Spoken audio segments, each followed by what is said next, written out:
नमस्कार. माझे नाव देवराज दीपक माने.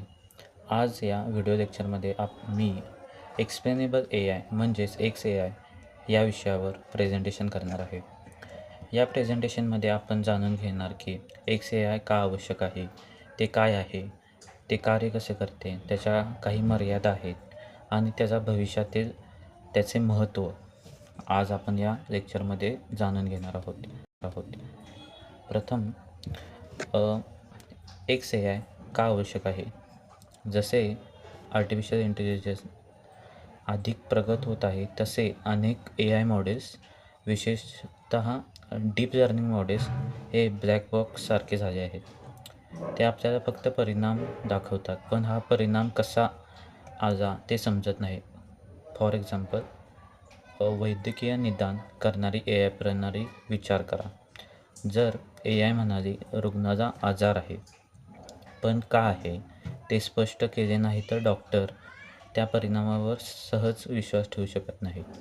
तसंच अजून एक एक्झाम्पल, बँकिंग सेक्टरमध्ये जर AIने लोन अर्ज नाकारला तर अर्ज करणाऱ्याला कारण जाणून घ्यायचे असेलच.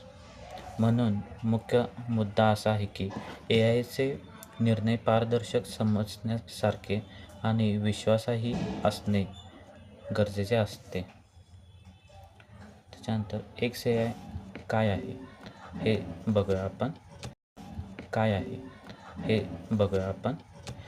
XAI म्हणजे अशा तंत्रांचा व पद्धतींचा समूह ज्यांद्वारे AIने निर्णय कसा घेतला हे मानवाला समजेल अशा स्वरूपात दाखवले जाते.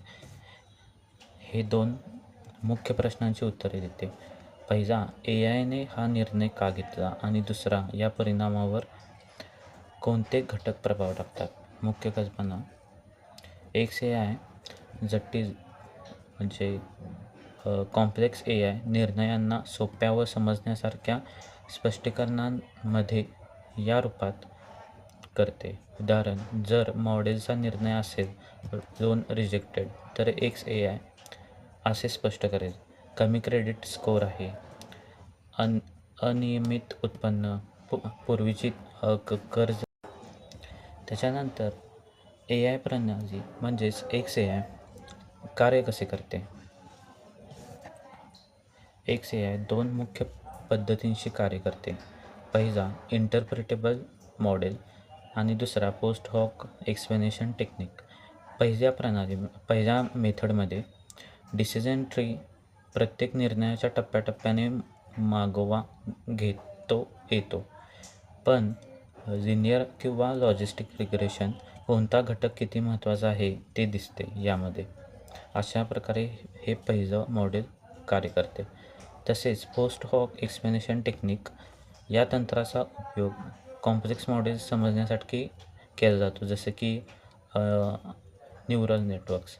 त्यामध्ये काही टेक्निक्स वापरले जातात जसे की लाईम्स, सॅप, ग्रॅडकॅम यांसारखे. उदाहरण, जर AI एखाद्या प्रतिमेला एका पिक्चरचा मांजर म्हणून क्लासिफिकेशनमध्ये करत असेल तर ग्रॅडकॅम कान व मिशांचा भाग हायलाईट करून मॉडेलने असे का ओळखले हे स्पष्ट करते. यामुळे निर्णयावर विश्वास वाढतो. आता काही XAIच्या मर्यादा असतात. त्या पुढीलप्रमाणे. डीप लर्निंग मॉडेल्स पूर्णपणे समजावणे अजूनही कठीण आहे. कधीकधी स्पष्टीकरण वाढल्यामुळे ॲक्युरेसी कमी होते. तसेच सर्वसामान्यांसाठी काही स्पष्टीकरणे अजूनही कठीण किंवा तांत्रिक असू शकतात. चांगले स्पष्टीकरण म्हणजे नक्की काय यासाठी एक समान मानक नाही. XAI तंत्रे प्रणालीची वेळ आणि खर्च वाढवू शकतात. आता निष्कर्ष पाहूया आपण. एकंदरीत पाहता तर एक्सप्लेनेबल AI आपल्याला AIच्या निर्णयांना अधिक स्पष्ट, न्याय्य व विश्वासार्ह बनवायला मदत करते. हे विशेषतः खालील क्षेत्रांमध्ये अत्यंत महत्त्वाचे आहे, जसे की हेल्थकेअर, आरोग्यसेवा, बँकिंग, फायनान्स, कायदा, गव्हर्नमेंट, सेल्फ ड्रायव्हिंग कार्स अशामध्ये. जसे AI अधिक सामर्थ्यशाली होत आहे तसे मानवकेंद्रित आणि नैतिक ए आय सुनिश्चित करण्यासाठी ए आय हे अत्यंत आवश्यक आहे. धन्यवाद.